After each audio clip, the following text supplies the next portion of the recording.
Hey, what's going on? Ryan Nolting here. With the week in music, The Flow, we're going to talk about what's happening this Christmas week of 2022. Not a lot going on. Greta Van Fleet's finishing up their third album. I kind of call that first EP with Highway Tune on it an album, but they call it an EP. You know, they say they're going to return to the roots. They're 25 years old and returning to the roots, right? More of a garage, more of an organic sound, not so polished. The last record, wasn't as good, I don't think. Metallica has added a Thin Lizzy song to their set list, Borderline. What a great song that is. Of course, they 20 years ago did Whiskey in a Jar. Just goes to show you, you can't play too much Thin Lizzy. Check out my show, The Outsiders, from earlier in the week, focusing on Phil Lynott from Lizzy.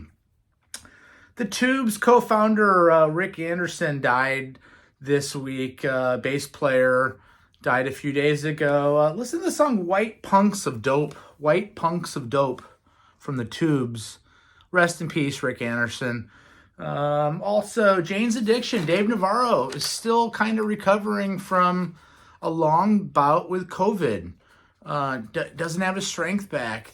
Jane's Addiction has said, hey, we're gonna keep playing. They have Troy Van Leeuwen on guitar and Josh Klinghoffer. Josh Klinghoffer, of course, is kind of a Swiss Army knife, having played with the Chili Peppers. Now he's in Pearl Jam. Now he's in Jane's Addiction. He's going to fill in for Dave Navarro. Let's hope Dave Navarro gets healthy soon because he makes that band so much better.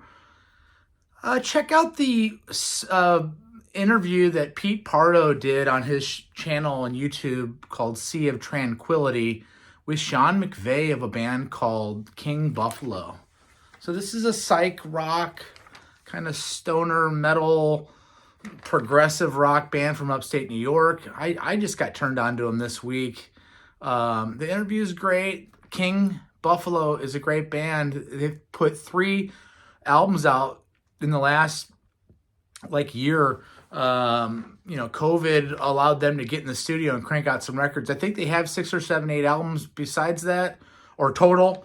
King Buffalo, check them out. You don't know where the next direction's going with this music. What makes it interesting for me. Sean McVeigh interview. Bohemian Rhapsody hit 2 billion streams on Spotify this week. Unbelievable. Classic song from band Queen, obviously. Wolfgang Van Halen is halfway through recording his follow-up from his debut that came out in 2021. Of course, Wolfgang Van Halen is the son of Valerie Bertinelli and King Eddie Van Halen. Played bass in Van Halen. Check out his first studio album that came out last year. It's got a lot of material on it. It's pretty good. Check out his guitar playing at the Taylor Hawkins benefit concert at Wembley Stadium, where he does some versions of Van Halen songs. Boy, it's in the genes there. I mean, if there was ever a Van Halen tribute concert or tour, you don't need to go get Joe Satriani or these guys. You need to get the son and then put Michael Anthony back on bass. Wolfgang Van Halen is amazing. He'll be out on tour next year with Metallica. Boy, he's just a great guy and seemingly a great person as well. Bob Dylan has announced some of his favorite artists. Bob Dylan's been more transparent in the last 10 years than he really has his whole career. He's always been a mystery, right? But, his book that he had out several years ago, there's been some documentaries.